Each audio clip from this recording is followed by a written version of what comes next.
बंदिस्त असणारी शेळीपालनं बंद का पडतात? 1-2 वर्षाच्या कालावधीमध्ये आपल्याला तोटा झालाय म्हणून बंद करतात. कारण काय याचं? शेळीपालन बंदिस्त होत नाही का?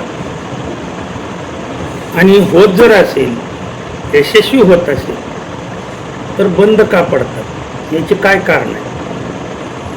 तर मी आजच्या व्हिडिओमध्ये ही कारणं डिस्क्राईब करतोय. लक्ष देऊन ऐका.